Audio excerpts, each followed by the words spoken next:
What's up, y'all? It's your girl, Miss Microchip, aka the Brain Hack Queen, coming to you with another edition of Hypocrites in the Pulpit, History of Bullshit. You know, I was involuntarily subjected to that cult, listening to them preach for years, and now it's my turn. Y'all stay with me for this hot tea.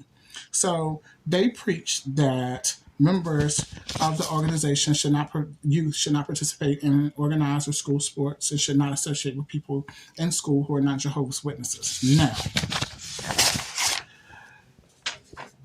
hold on one second, let me get back on my notes. This suggested way of life hinders social, emotional, intellectual maturity and development, also suppresses athletic as well as other talents and abilities that could thus be cultivated by participation in higher education and organized sports. Yeah, they also say not to go to college and shit, but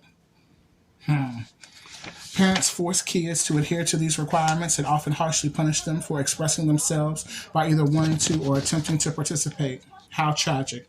Religious abuse at its highest level. Now, for the people who read the Bible are familiar with the parable of Jesus and the talents, where the man goes and says, "What did you do with the talents that I gave you?" Are we to believe that people with God-given talents, such as in athletics, singing, all types of different areas where they can manifest these abilities that Jehovah's Witnesses condemn, not manifest? Are we to believe that God would give you something and then not want you to use it and manifest your gift when it's clearly God-given talent? Don't worry, I'll wait. Ain't that some hypocritical shit? Don't make a lick of sense. And you know what? I was blessed to be able to participate in school sports, but it wasn't until I got outed when I was 16 that I was able to play football. But I had already been playing basketball. I should have played all 4 years.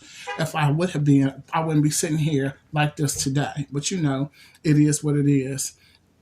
But it was only through my parents giving up custody to me that I was blessed to find my talent and being able to play basketball, which I learned how to play basketball at the Barry Robinson Center in Norfolk, Virginia, by the Charlotte Hornets basketball team, who had a basketball camp there.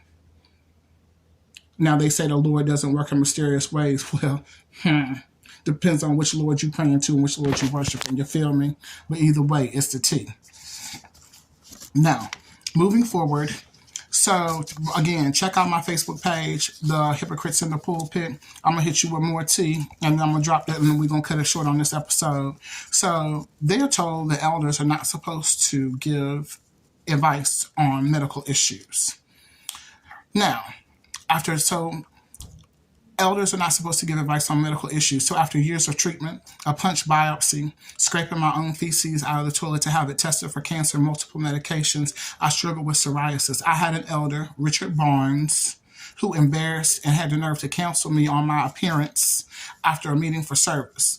No one knows how hard it was for me to be able to go out to knocking on doors, having skin complications, and also working with the public. He was out of line and out of pocket and off the book. And this happened at the Valley View Congregation in Roanoke, Virginia. The gang stalking, if y'all check out Targeted Justice, the gang stalking manual, it's also noted in there that gang stalkers will often pose as Jehovah's Witnesses when they target people to attack them.